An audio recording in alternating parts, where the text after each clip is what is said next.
Hi, I'm Alexandra and welcome to my channel.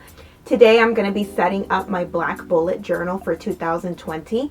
I got the Scribbles That Matter Starry Night notebook and I was very inspired by the cover of this notebook, which is embossed with stars and shooting stars, and I am calling this theme Celestial Phenomena. The lunar cycle, the northern lights, constellations, anything that you might find in the night sky.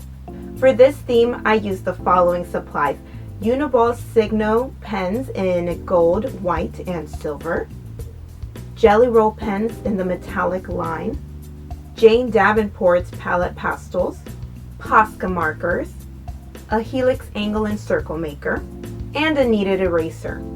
Before I get started, I just want to say that I did make a lot of mistakes during this setup, and it actually had me feeling a little bit down. I did, however, notice on a lot of the bullet journal Facebook groups that there were a lot of people that were experiencing that same anxiety and unable to even start setting up their journal just because they were so afraid of messing it up. And I remember feeling like that at one point in time. I got over it, I moved on, I embraced the mistakes, but now that I'm in front of the camera and now that my notebook is on display for the world to see, I am feeling that same anxiety, but I'm pushing down my feelings and I'm going to show you how I set this up, mistakes and all. The first thing I worked on was the ownership label, and straight up, I am not happy with the way it turned out. I think I would have been a lot happier if I had used watercolor, like those metallic watercolor paints. However, I do not have them at my disposal currently. I will be investing in them. But for what I had on hand, I tried to make the best of it, and it looks okay. But I'm still going to show you. I want you to take that idea and make it your own and make it look way better than I did. So for that ownership label, I'm doing a lunar cycle. I have the full moon in the middle, and we slowly phase out into the crescent moons. I used the Helix circle maker to make all of these circles, and then I added circles within them to make the different types of moons. So I'm going to start off with a black Posca marker. If you look out into the night sky and look at the moon, you can still see the outline of the dark side of the moon. So I'm using that black Posca marker to kind of create that outline so we can still see it, and also to cover up the pencil markings. Now I'm going to use a white Posca marker, and this time I'm not going to fill it out completely. I'm just kind of scribbling. And now I'm using my finger to blend the color. And what that does is it kind of creates, the moon isn't quite white. It is just a mixture of different shades of gray and white. And so by spreading the Posca marker paint, it creates that same effect. So in order to create even more dimension, I'm going to take the purple Jelly Roll metallic pen and just add a few marks here and there, blend it in. This is to make it look even more multifaceted, kind of as if you can see those craters, all those bumps and grooves that are on the moon. I'm gonna fill it in with some more white Posca marker and blend it again with my finger. This didn't come out very neat, and that's why I'm not happy with it, but I think the concept is good, and hopefully you'll do a better job than me. For the rest of the setup, I was a lot happier. On the very next page, we have the key, and I decided to go with Northern Lights, and I absolutely love the way it turned out. I used Jane Davenport's palette pastels for these Northern Lights, and I am really caking this on. I'm starting off with a green, and I'm also putting it on there in a sort of stretched out S shape. And now I'm going to continue with the blue. And putting it on very thick. And finally, I'm going to use a purple for the bottom. This looks really good. The color is just popping. I'm taking the white Posca marker to add in some stars to this night sky. And I'm also going to use it to bring out the letters in the word key, because they kind of got lost behind the pastels. I'm filling out the bullet code on this page And I just wanted to point out that I'm going back to the basics. I'm using the bullet code that writer Carol recommends in the original bullet journal. For a long time, I did have my own bullet code that I used, but I realized that it was getting too complex and that I just needed to go back to basics, keep it simple, and that way be more productive.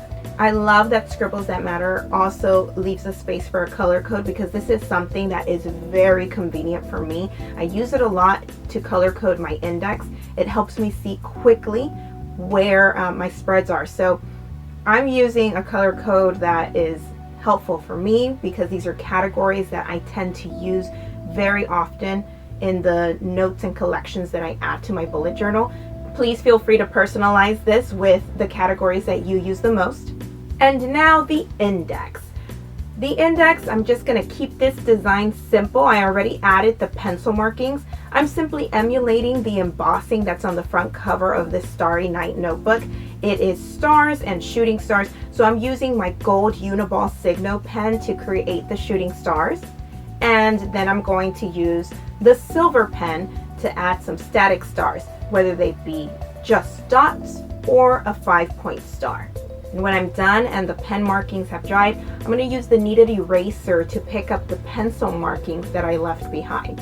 For the following page, I decided to add in a quote. I really love looking at artist renditions of nebulas, and so I'm taking these palette pastels in purple and pink and created kind of this Nebula Cloud in the universe.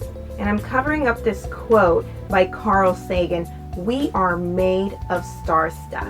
I'm going to go over those letters with the white Posca marker just to bring them out.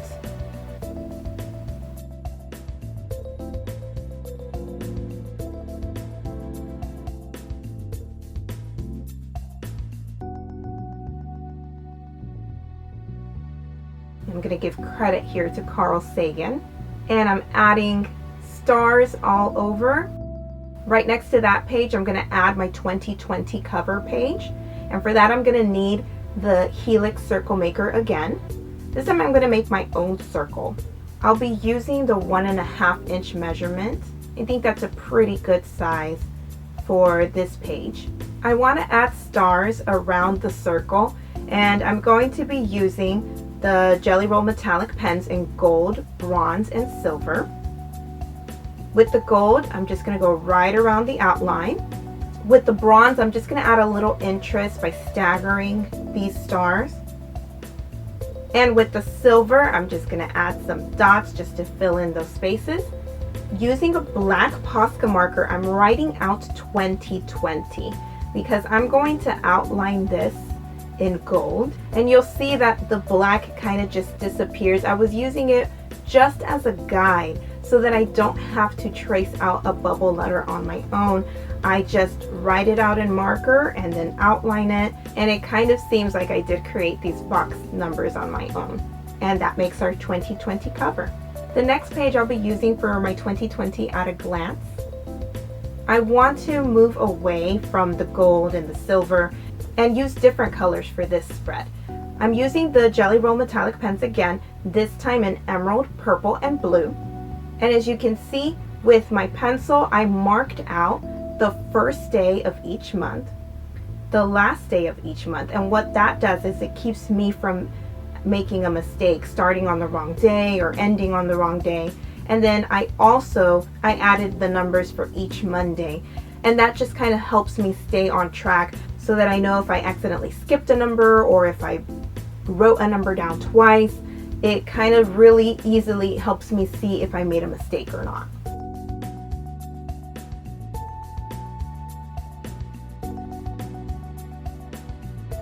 As you can see, I decided not to write the Roman numeral 2020 as big as I had originally written it out in pencil. After looking at it, I thought it would just be too big, so I decided to go with a smaller 2020 and just add stars in the same color all around the page. The future log, another layout I was not happy with. I love the Alastair method, which is what I'm using for this future log. If you don't know about the Alastair method, I will be putting a link down below in the description so that you know how to use it. but it's pretty simple to use, and I like that on one page I get so much information for a long period of time, as opposed to the original future log that takes up a lot of pages. So I realized that whenever I make vertical lines, it's really difficult for me to keep them straight, but turn the book around, voila, suddenly I'm making horizontal lines, and that's so much easier for me. But I did make mistakes, nothing that can't be fixed. I'm just going to take the black Posca marker and I'm going to kind of straighten out those yellow lines. I'm also going to be using the silver metallic pen just to add a little bit of a shadow around everything, and just to stay consistent with those metallic colors that we've had throughout all of these spreads. These next two pages I'm very excited about and nervous about at the same time. I decided that my important dates, or rather birthdays, because that's typically what I put on this spread, I was going to arrange by zodiac sign.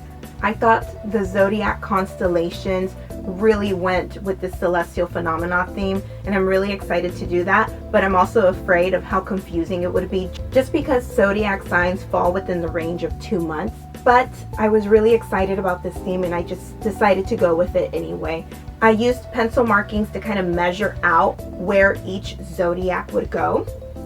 Also, I am dividing up the zodiacs by the type of sign that they are. I'm using the red metallic pen for the fire signs, the green pen for the earth signs, the blue pen for the air signs, and emerald for the water signs. I did make a lot of mistakes here. It's only because what I was using as a reference didn't exactly have the zodiacs in the right order, and that messed me up. And when I realized it, I had to use the black Posca marker to kind of erase it out and start over. Now, that looks very obvious on camera. I do have a lot of lights on this notebook, and also the camera is just capturing this image very exposed, and so it's very noticeable. But if you see it in person, you really can't tell. This black Posca marker has become my whiteout for the black bullet journal. Now that I'm done with all of the constellations, I'm just adding stars all over the page, and I think it looks absolutely great. I love this spread. Finally, for my last spread, I'm going to create a bill due dates layout, and I'm just doing very simple line art. For the light bill, I'm doing a light bulb. For my phone bill, I'm doing a mobile phone. For my car note, a little car. A stove burner for the gas bill. A water droplet for the water bill. And an in for Netflix.